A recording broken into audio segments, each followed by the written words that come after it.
Bueno, en primer lugar me gustaría agradecer al Círculo Nacionalista por invitarme y a todos ustedes por venir y presenciar esta tercera jornada de la Hispanidad. María Antonia de Paz y Figueroa fue, en palabras del padre Alfredo Sáenz, una mujer de la madeja de Isabel la Católica y de Santa Teresa, gloria de nuestra patria. Es una comparación muy fuerte, muy importante. Con esto no podemos esperar menos de ella que una mujer verdaderamente extraordinaria, realizadora de grandes hazañas, una verdadera heroína, sobre todo en el ámbito espiritual, que es un poco lo que vamos a tratar de retratar hoy. María Antonia nació en 1730 en la ciudad de Santiago del Estero y era santiagueña, descendiente de la buena estirpe española, de los primeros pobladores españoles que habían llegado a nuestras tierras. Su familia era una familia muy noble. Su padre era hijo de un brigadier español, Juan José de la Paz y Figueroa. Su madre era sobrina del teniente gobernador de Santiago del Estero y estaba emparentada con los Paz, los Taboada, Olenchea, con todas esas familias conocidas de nuestra ciudad. Asimismo, entre su ascendencia se encuentran a nobles conquistadores como Diego de Villarroel, que es fundador de la ciudad de Tucumán, Jerónimo Luis de Cabrera, fundador de Córdoba, entre otros. Era una de las familias principales de Santiago del Estero, eran pertenecientes a la aristocracia santiagueña, lo cual no quiere decir que haya sido una familia de mucho dinero. Simplemente eran hijos de hidalgos españoles que habían dejado todo en Europa y habían venido a estas tierras a instalarse y a dar todo lo que ellos tenían. Los biógrafos de María Antonia la presentan siempre como una mujer de su raza, que llevaba en las venas, sangre limpia, noble, española, con un temple de acero, y además tenemos retratos de ella que muestran que era una mujer bien proporcionada, alta, verdaderamente hermosa. En todos los cuadros van a ver que la pintan blanca, de ojos celestes, con facciones finas, regulares, etc. Hasta aquí más o menos podemos esbozar un poco la figura de María Antonia. Y vamos a ver también un poquito del contexto en Santiago del Estero. Santiago del Estero, como ya lo han dicho, era la primera ciudad que se ha fundado en nuestro territorio. En el año 1553 se funda y a partir de aquí se comienzan las otras fundaciones de las ciudades que le siguen. La ciudad de Santiago, la benemérita, la muy noble y muy leal, conoció en sus primeros años todo el esplendor y la gloria. Era una ciudad patriarcal, madre de ciudades, pero poco a poco, a medida que se iban fundando las otras ciudades y que estas otras ciudades como Córdoba, Tucumán, iban creciendo en importancia, Santiago fue quedando un poco en la sombra. De hecho se vio reducida a una aldea y quedaban solamente familias que estaban demasiado arraigadas como para abandonar sus tierras. No solo fue la primera ciudad fundada, sino también la primera diócesis de nuestro territorio. Y el primer obispo, Fray Francisco de Vitoria, que era un fraile dominico, fue quien invitó, hizo un pedido al provincial de los jesuitas que se encontraba en Perú, a que los mandara, a que mandara miembros de su orden, porque él sabía el beneficio, todas las gracias que traía tener estos predicadores. Así lo hicieron y en 1585 llegan los jesuitas a Santiago del Estero. Una vez que ellos llegaron, se dedicaron a realizar las obras que les son características. En primer lugar, fundaron una escuela que fue también la primera escuela de nuestro territorio. Se dedicaron a evangelizar tanto el campo como la ciudad, y por supuesto la obra predilecta de los jesuitas, que son los ejercicios espirituales. Los padres salían casa por casa a invitar a todos en Santiago del Estero a que participaran de estos ejercicios espirituales, y así lo hicieron familias completas, incluyendo los esclavos. Todos participaban de los ejercicios de San Ignacio, y durante un mes Santiago del Estero estaba enclaustrada prácticamente. No había gente en las calles, no estaban en sus casas, simplemente estaban en la casa de retiros a solas con Dios y con su conciencia. Con esto podemos imaginar el bien que traía a la sociedad la práctica de los ejercicios, siendo que todo el mundo participaba y trataba de tomar sus resoluciones, de llevar una vida mejor, realmente beneficios impensables. Para ayudarse en esta obra de los ejercicios espirituales, los padres jesuitas recurrían siempre a la ayuda de laicos, y particularmente de mujeres que eran muy generosas, mujeres vírgenes que se consagraban a estas prácticas, que eran conocidas como beatas. Beata en el sentido evangélico de la palabra, que quiere decir, se entiende beatus como bienaventurado. Bienaventurado el que vive según el evangelio. Las beatas, tras una especie de noviciado que realizaban, se consagraban a Dios y tomaban hábito que era similar al de los jesuitas. No eran propiamente jesuitas, porque la Compañía de Jesús no cuenta con rama femenina, pero sí eran bastante cercanas a los padres jesuitas y siempre estaban para ayudarlos. Tampoco vivían en claustro, pero sí muchas veces se habían agrupado en casas para llevar justamente una vida más espiritual, y realizaban todas las obras de misericordia que conocemos: visitar a los pobres, a los enfermos, a los presos, enseñaban catecismo, enseñaban a leer, y sobre todo colaboraban con los ejercicios espirituales. ¿De qué manera? Sea en la organización, sea barriendo, cocinando, limpiando, ellas estaban siempre ahí detrás de manera muy discreta, lo más discreta posible.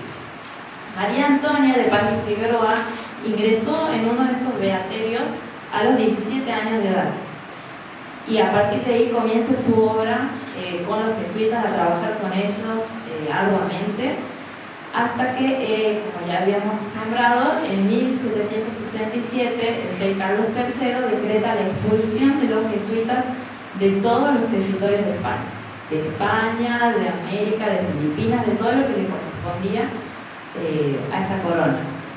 Esto trajo obviamente graves consecuencias.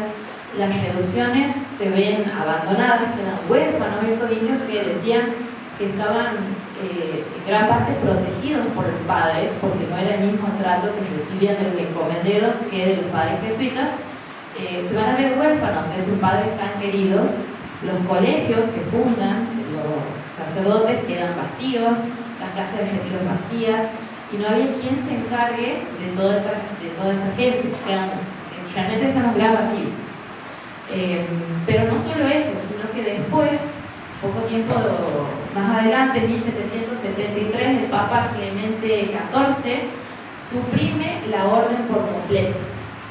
Se borra de la faz de la tierra a la orden de los jesuitas, salvo por Rusia, que es donde se conserva, y que después de ahí ellos van a resurgir. Imaginemos el dolor de María Antonia, que tan encariñada estaba con estos sacerdotes, con la práctica de los ejercicios. Debió sentirse terrible en esos momentos, pero no solo porque habían suprimido la orden y los habían echado, sino porque el clero, los sacerdotes, los obispos no hacían nada al respecto. Es más, parecían que estaban de acuerdo, y ahora se veía con malos ojos todo lo que tenía que ver con los jesuitas. Y ella pensaba, no puede ser, con el bien que hacían a la sociedad. Entonces, ella, para que esa llama que había en su corazón no se extinguiese, mantenía contacto con los padres, que, como bien habían comentado recién, ahora estaban en los estados pontificios. Ella mantenía mucho contacto con el padre Gaspar Juárez, que residía en Roma. Entonces intercambiaban cartas constantemente y ella le expresaba sus preocupaciones. No contenta con simplemente defender la memoria de los jesuitas, ella quería algo más. Quería ver si podía retomar la práctica de los ejercicios espirituales.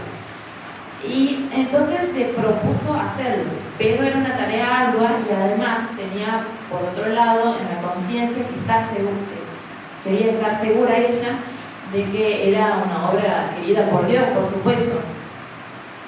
Ella al padre Gaspar le cuenta en una de sus cartas que fue en una celda del convento de San Francisco donde le viene la inspiración y se decide finalmente por restaurar los ejercicios. Lo primero que hizo fue pedir, obviamente, licencia a las autoridades eclesiásticas. El obispo no estaba en Santiago del Estero, que tenía un delegado aquí, entonces ella acude a él para pedirle permiso. Habían unas cuantas objeciones, pero finalmente se le otorgan el permiso y María Antonia se pone manos a la obra, sale a pedir limosnas, sale casa por casa a invitar a la gente a que participe. Ella organiza todo el primer retiro, la primera tanda que estaba destinada a los hombres. Y el éxito fue total. Después de esta primera tanda de hombres, sigue una tanda de retiro para mujeres.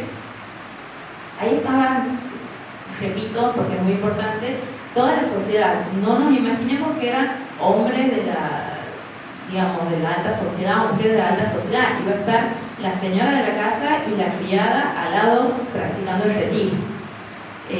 María Antonia salía con sus pies descalza, apoyada en un báculo con forma de cruz y los exhortaba a todos a que participasen. En la casa el éxito fue total en Santiago y les quedaba chica la casa. Entonces el gobierno le otorgó un espacio más grande para que pudiera practicar estos ejercicios. Y las tandas se sucedían una tras otra. Se ve que la sociedad estaba necesitando esto y a tal punto que el clero mismo participaba de los ejercicios espirituales. Pero María Antonia se preguntaba, ¿qué pasa con la gente que está fuera de la ciudad, con la gente del interior? Y no lo dudó. Ella, por supuesto, siempre con permiso, siempre respetando la jerarquía, salió hacia el interior de Santiago del Estero a recorrer las localidades descalza, con su mulita, con un carrito donde juntaba las limosnas, para llevar la práctica de los ejercicios. Todos participaban, fue éxito también en el interior, españoles, indios, mestizos, todo el mundo hacía cola para entrar en los retiros. Pero dice el padre Sáenz, María Antonia era fuego y el fuego busca extenderse. Esto no iba a quedar en Santiago del Estero nomás. Era necesario llevar a otras ciudades este tesoro tan grande que ella tenía y que quería compartir. Entonces María Antonia se decide a salir, a empezar su peregrinaje propiamente dicho por el resto de nuestra patria. El primer destino fue Jujuy, en 1773. Elige esa ciudad porque en ese momento estaba ahí el obispo y ella quería entrevistarse con el obispo. Una vez que llega, después de un largo viaje a pie, descalza, con todas las adversidades, se entrevista con el obispo y este le da el permiso de que son muchas las personas que concurren, el éxito es total, y entonces le dice que continúe y le otorga el permiso de salir a pedir limosnas ahí también. Después de Jujuy pasó a Salta por el camino de la Cornisa. Vemos que siempre va a tener dificultades por el camino, por los indios que podían acechar, por las enfermedades, el cansancio, falta de víveres. Todo eso no la asustaba a ella, no impedía que llevara la práctica de los ejercicios a donde sea necesario. En Salta también fue un éxito y consiguió más seguidores, porque ella a donde iba se hacía de seguidores que la ayudaban, que colaboraban con la misión, pero al mismo tiempo dejaba gente preparada para que se continúen esos ejercicios espirituales. No es que ella iba a una ciudad, hacía unos cuantos ejercicios y se marchaba, sino que dejaba todo una estructura de manera tal de que se pueda seguir organizando y pueda haber una continuidad de los ejercicios. Y de Salta pasó a Tucumán. Ahí hay una historia muy simpática, que bueno, es una de las primeras que vamos a ir teniendo de los prodigios, si se quiere, de María Antonia, que cuentan que cuando ella iba caminando se les aparece un puma enorme en el camino que estaba bloqueando el paso y por supuesto las mujeres que la acompañaban se asustan y piensan ¿para dónde disparamos? Pero María Antonia, completamente serena, simplemente reza, dice: Señor mío, si por mi culpa van a padecer estas mujeres buenas, que sea yo quien muera, dejan que ellas se sobrevivan. Y simplemente avanzó con la cruz en la mano y el puma agachó la cabeza, se dio media vuelta y se fue. De Tucumán, donde también tuvo mucho éxito los retiros, pasó a Catamarca, a La Rioja, iba inspirando a todo el pueblo, incluso a los sacerdotes, al pleno mismo, por donde sea que pasara. y en 1777 llegó a Córdoba. Esto un poco acelerado el itinerario de la santa mujer esta. En Córdoba encuentra amistades con personas de alta alcurnia, como por ejemplo Ambrosio Funes. Ambrosio Funes es hermano del conocido Teano. Gracias a él y a los parientes, hasta familias comienzan a hacer los ejercicios en la ciudad de Córdoba, en las estancias que habían tenido los jesuitas en dicha ciudad. En 2 años organiza aproximadamente 60 tandas de ejercicios con 250 ejercitantes en promedio. Y un punto aquí que me gustaría destacar es que estamos hablando de dimensiones muy grandes para ejercicios espirituales, 250 personas o más, a veces 300, y nunca hubo ningún problema, nunca faltó nada. Ella manejaba todo con limosnas y la providencia hacía que esas limosnas alcanzaran. Nunca hubo problemas de organización, de horario, de falta de espacio. Todo siempre salía muy bien, incluso le sobraba alimentos para dar a los pobres, a los presos. Aquí se ve cómo la providencia siempre iba acompañándola en sus obras. En una carta escribe Ambrosio Funes: fueran tantas las conversiones que se podrían hacer largas listas de los que confiesan que María Antonia los ha puesto en la senda del bien, después de sacarlos del camino de la perdición. Eso pasaba en todos lados. Donde sea que María Antonia pisara, muchas almas se convertían. Pero ahí no termina el peregrinaje, sino que junto con sus seguidoras después se dirige a la capital del virreinato, que era Buenos Aires. Buenos Aires se le tornó un poquito más difícil. El ambiente no era muy propicio, de hecho la miraban como una loca, qué es lo que quiere esta mujer, o que es una bruja, o lo menos que hacían era tratarla con desdén. La consideraban una mujer ridícula que no sabía cuáles eran sus pretensiones. Pero esto no hacía palidecer a María Antonia ni la hacía retroceder. Ella fue a insistir. En una carta al padre Juárez, ella dice, refiriéndose al ataque constante del mundo: a veces me parecen tan necesarias sus contradicciones que sin ellas desconfiaría de la conveniencia de mis obras. Ella veía en todo esto, en estas contrariedades, que justamente lo que ella estaba haciendo era bueno, era necesario y era querido por Dios. Por otro lado, siempre respetuosa de la jerarquía, María Antonia buscó establecer un trato con el obispo de Buenos Aires, entrevistarse con él, solicitó una reunión con él, pero él las rechazó. Insistió, aceptó recibirla, pero cuando ella fue no la hizo pasar. Y así sucedió varias veces. De hecho, estuvo 9 meses esperando, todo un parto, usa la imagen de un parto, esperando a que la recibieran. Y finalmente la recibe. Además, en este tiempo llega de España otro obispo que estaba destinado para Córdoba, que tenía un gran aprecio por la obra de los jesuitas, y este obispo, que es José Antonio de San Alberto, es quien habla con el obispo de Buenos Aires y insiste para que, le dé el permiso para realizar los ejercicios y demás. El permiso le fue dado y los ejercicios públicamente recomendados, a tal punto que dispone que ningún clérigo se ordenase sin antes pasar por el retiro para que pudiera, certificar esta buena conducta en los niños.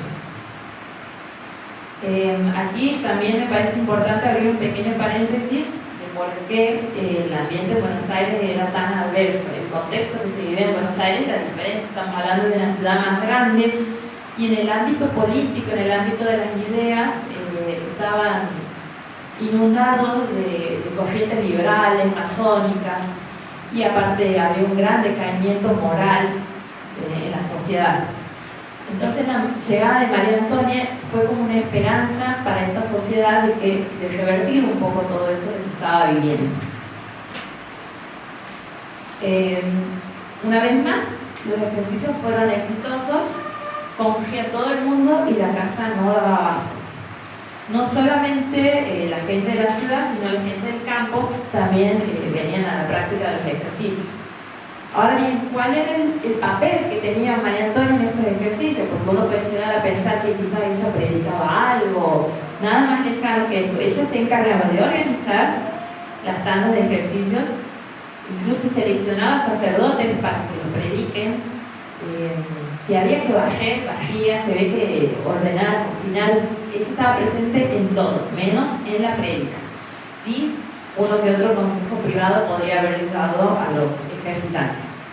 Y siempre estaba ayudada de un grupo de mujeres.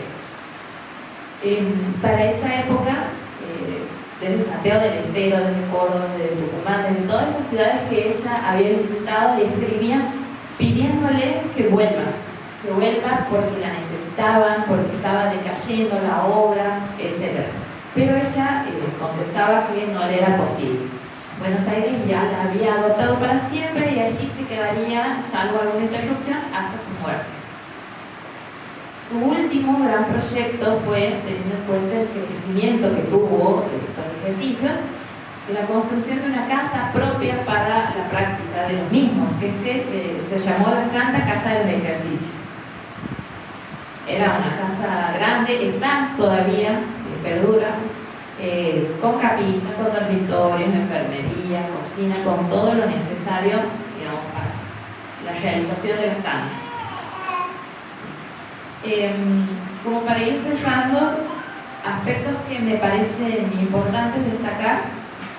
En primer lugar, que María Antonia supo suplir la falta de la compañía tras la expulsión.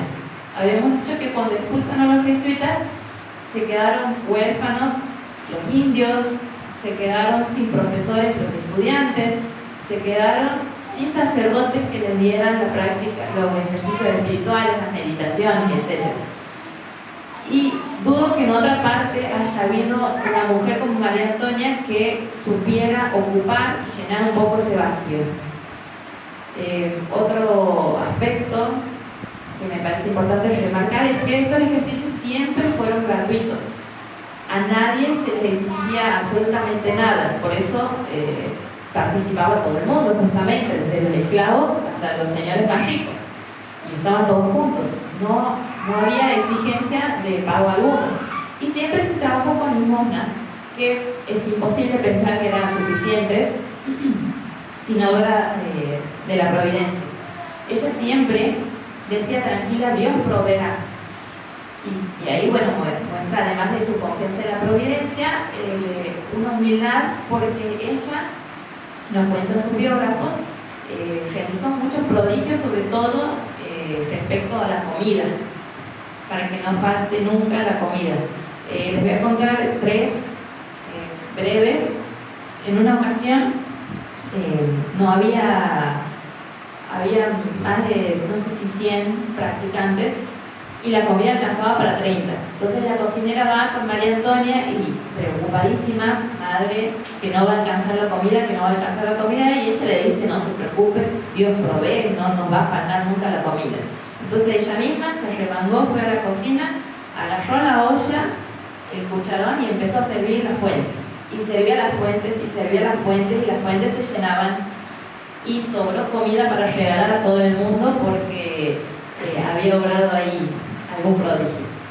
En otra ocasión no había pan, por ejemplo, y viene una de sus ayudantes a pedirle qué iban a hacer, porque no tenían pan, y María Antonia les dice: vaya a la puerta, que ahí va a encontrar el pan. Y va a la puerta, y había 2 canastas llenas de panes. Nunca se supo quién las había dejado, ni nada por el estilo.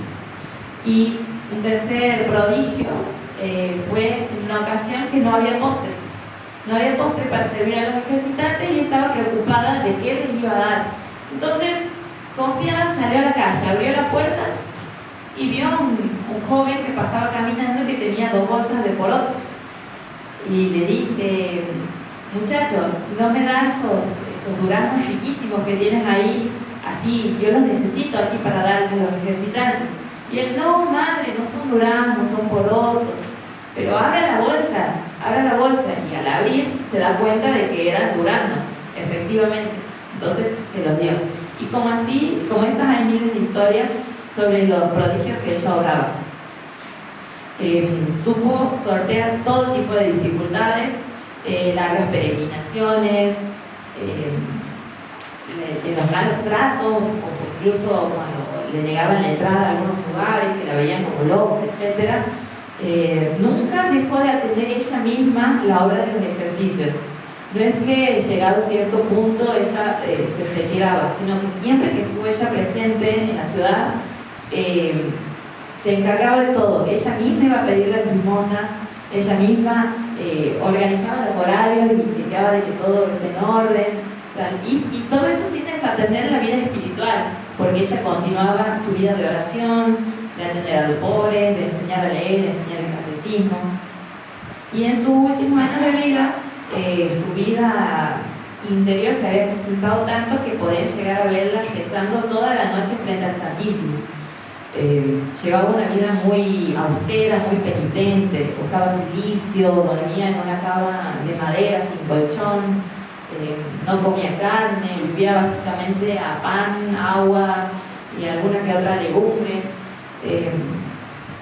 Fue realmente una vida muy ejemplar y finalmente falleció en 1799.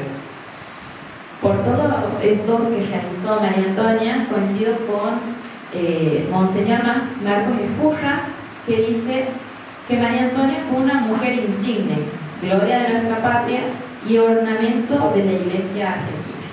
Gracias.